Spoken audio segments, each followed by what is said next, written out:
Welcome to my speech, which is going to be titled, Did Postmodernism Kill Art? He who loses the arts loses the culture. This is a strong statement stated by Francis Schaeffer, and what he's meaning is if we lose the arts, we're going to lose our culture, the way that we express ourselves through art and through the emotions and the meaning of art is a big part of our culture. And so if we lose the arts, we're going to lose the culture. And so through this speech, I hope to make blatantly clear the destruction that postmodernism has created and how we can better think and create through objective truth. And so today we're going to be taking a sobering look at how the topic of postmodernism and how we may effectively and productively interact with it. In short, we're going to be looking at what is postmodernism, what's the damage done, and how then should we live. And so starting with what is postmodernism? Postmodernism, as the name would suggest, is coming after the artistic movement called modernism. Isabel Meyer from Postmodern Art, in an in-depth exploration of postmodern period, she said that existing as a controversial artistic practice, postmodernism art destroyed previously established ideas about art and design, as the movement created a new and avant-garde self-awareness surrounding style. This is what she said. So the idea around postmodernism is that it pretty much does away with everything that predated it. This means that it tosses out narrative, it tosses out truth. It makes it so that any kind of restraints that art had given beforehand were now non-existent. And this, it created a lot of freedom for artists. There were some creative benefits that came with postmodernism, but there were also a lot of bad things that came along as well. Isabella Meyer also says an early influence on the subsequent development of postmodernism art was the Dada movement, in which artists mocked the traditional art establishment with their anarchic behaviors and disrespectful performances. And so along with this freedom came a lot of, for lack of better words, debauchery. There was a lot of evil that came along with this movement as well. Freedom isn't always good.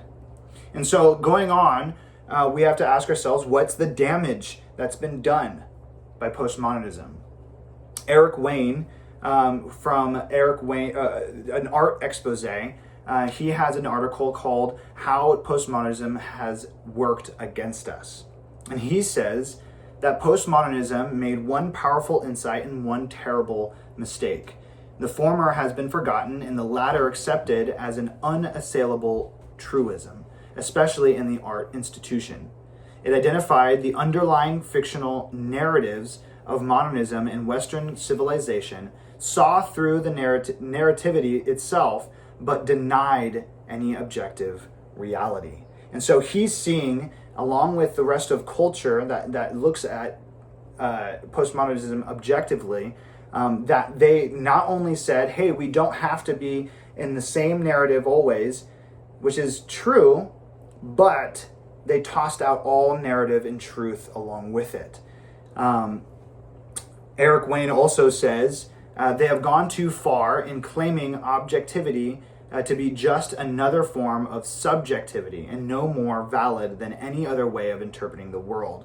And so postmodernism, again, has gone too far by really pulling the rug from underneath every person who's trying to express themselves by saying that there is no meaning, there is no objectivity, there's nothing that we can base anything off of. And so one person can create, but it doesn't actually mean anything. I remember being a kid, and I remember being told that some person got very famous because he taped a banana to the wall.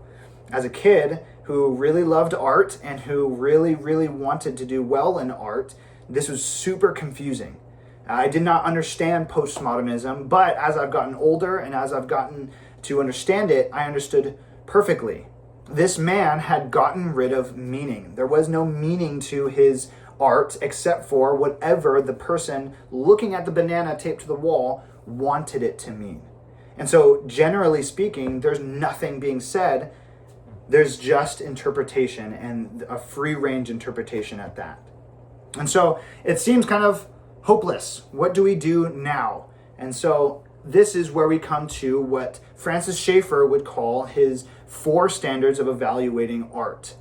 And this is all based on the fact that there is objective truth. There is a reality that grounds everything together. As a Christian, I would say that this is the Bible. This is the Word of God. This is what the Lord has spoken out, and this is what we can base everything on. If there's nothing that we can base life on, then we're going to be tossed into this whirlwind of everybody interpreting what is right in their own eyes. And so Francis Schaeffer is taking that perspective and he's applying it to the arts. And so one of the first things, there's this article by Michael R. Spangler, and he says, often we are guilty of judging art with a flattened view. We might simply say, I like it, it looks good, or negatively, I don't like how it looks. And so it's all subjective. But what he says is that this is the most important criterion, that we are grounding things. What is the artist saying about the world? Is it true? While not rejecting all of the other categories, if we disagree with the work's message, we disagree at the very core aim for which it was created. This is an important view. And so we have to ask ourselves, what are we trying to communicate with our arts? If it's not anything, then we're going to be leaning towards this postmodernism view. We have to land on something and communicate, or we're going to be losing our culture. And so I would implore you guys, do not just take arts for granted. Produce something that means something, that has an underlying grounded reality, and don't just leave it tossed to and fro by the winds. Thank you.